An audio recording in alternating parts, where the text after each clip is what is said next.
केली धनंजय मुंडे.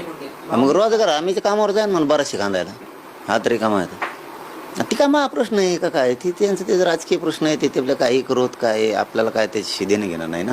मराठ्याच्या वाटं जायचं नाही फक्त पुन्हा आमच्या नादी लागायचं काम करायचं नाही ते त्यांचा वैयक्तिक प्रश्न आहे नसता अजितदादाला सुद्धा अडचण उभा करणार मग मराठ्यांचा जर त्रास झाला रे बाबा अजितदादाचा कार्यक्रम झाला चुकलं तर कान धरतो पण रिकामं ठेवू नका असंही ते प्रदेशाध्यक्ष त्यांचा विषय इथं मराठ्याला जर त्रास झाला तर अजितदादाचा खेळ संपला.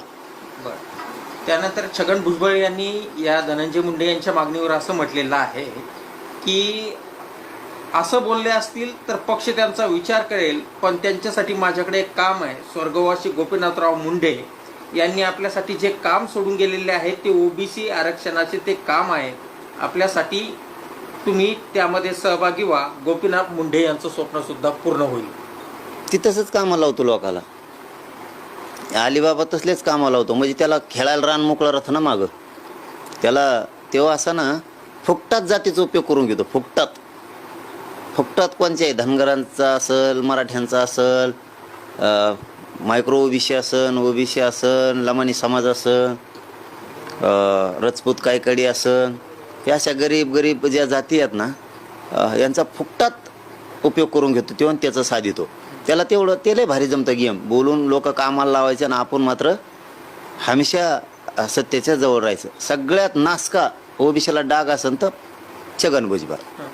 दादांगे यांच्या मुलाखतीचा भाग आम्ही हायकोर्टापुढे मांडू असं सुद्धा छगन भुजबळ म्हणतात. दसऱ्यापर्यंत तोंडी प्रमाणपत्र देण्यासाठी दडपशाही होते हे देखील कोर्टात मांडू म्हणजे तुमच्यावरती त्यांनी निशाणा साधला. त्याला काय येतंय रे दुसरं त्याला काय येतंय दुसरं अलिबाबाला ते नासकं सगळ्या दुनियाचं सगळं ओबीसीचं मराठीचं वाटोळं करून ठेवलं. त्याला ह्या पापाची फेड करावं लागणार आहे. न्यायदेवता का तुझसाठी नाही सगळ्यांसाठीचे काही नाही त्याच्यावर काही ध्यान देत नाहीत आम्ही. दादा तुम्ही एक आरोप केला होता की भुजबळ यांच्या डोक्यावर फडणवीसांचा हात आहे. त्यावर त्यांनी उत्तर दिलेले भुजबळांनी की आपल्यावर जनता जनार्दनाचा हात आहे. याचं जनार्दन काय याचं कोण जनता नाही जनार्दन नाही तुकाराम नाही कोणीच नाही एकनाथ नाही कोणी नाही तो ह्या डोक्यावर पापाचा हात आहे. आता पापाचा घडा भरलेला आहे तो कारण तो इतकं पाप केलंय गोरगरीब ओबीसीच्या गोरगरीब मराठ्यांच्या दलित मुस्लिमांच्या मध्ये नुसते हमेशा वादं लावले त्याच्यामुळं तो इतका तुला लय भोगावं लागणार आहे. आणखी तू थांब जरा बघ आता सुरुवात झाली.